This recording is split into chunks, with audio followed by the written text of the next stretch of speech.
Yeah, so unless you sensitize people, they will not be able to know some of these things. So after this seminar, of course, there will be follow-up sensitization programs in order to make people more aware of these occupational accidents and diseases. Thank you, Mr. Barra. And now on to Mr. Juve, Donald Juve. You are a senior compliance officer. Basically, I believe your job involves working with mostly with the employers. How has it been? What's your assessment of the level of compliance so far? You know, is the level of awareness you know, of the employers? I mean, is it good enough, you know, compared to the employees as well? Thank you very much.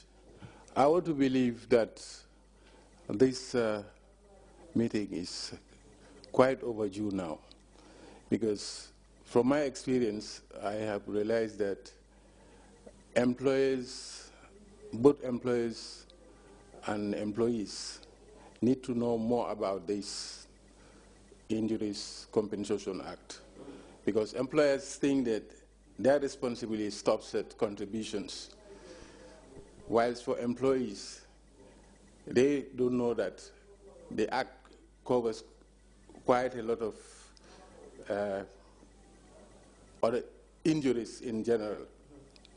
So, in fact, even defraying costs incurred by employees during accident, there is provision for employers to defray the costs, and later on they can claim to the fund and they would be refunded. But many a time we have late submissions of claims because some of these employers are not able to pay for some of the costs involved in processing maybe their medical certificates, medical reports, things like that. So, and I believe if the employers come to know that, I mean, there is provision in the law for them to assist employees and later on recover it from the fund, I think they would assist employees to expedite their claims and get compensation on time. Is there like a minimum, you know, compensation or maximum that is in place, or something like that? Of course, there is a minimum of a kind, like if somebody died out of accident, that what can be paid is a minimum of $100,000, but it can also go up to a maximum of $180,000. But when you come to other compensation like that are not fatal, of course, it depends on your medical report, the percentage of disability the person has. That will be determined your compensation for that accident. Coming back to you, Mr. Njai, about the seminar that's taking place, how's the organization like? You know, who exactly is partnering and hosting it here in the Gambia? We really are collaborating with the International Social Security Association, which is the international body for social security matters as well as occupational accidents and injuries, diseases. It is with their support and Social Security and Labor's collaboration that this seminar is coming on. And like I said, experts are drawn from both ISA, that's the International Social Security Association, with their technical support, and of course local experts like Mr. Nyalo has said.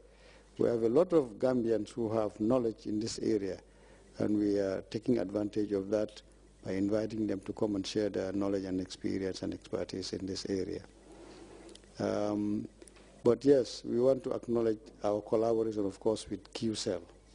They've been very wonderful in allowing us to use their facility, this airtime, to come and sensitize the general public about this seminar. We are very, very grateful for that.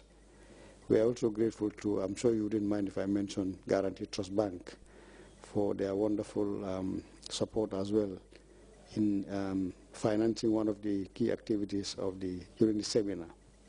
Of course, there are other supporters. Of course, we may not be able to mention all of them now, but in due course, we should be able to mention each and every one of them. What is going to be in place as a follow-up strategy after the seminar? At the end of the seminar, I know the people will go out with certain knowledge about this occupational accident and diseases.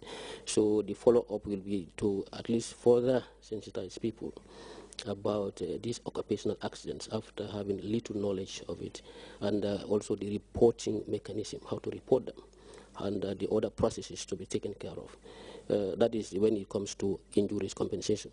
But here our focus is how to prevent accident. That is the focus, because sensitization will be just to prevent the accident of happening. Of course, it cannot be prevented 100%, but our sensitization will contribute a lot to minimize the occurrence of accident or the injury during the process. To Mr. Juf, this Compensation Act, does it cover, I mean, people that have had accidents a long time ago and have not reported? How does it really work? I think there is a time limit to the notification of the accident.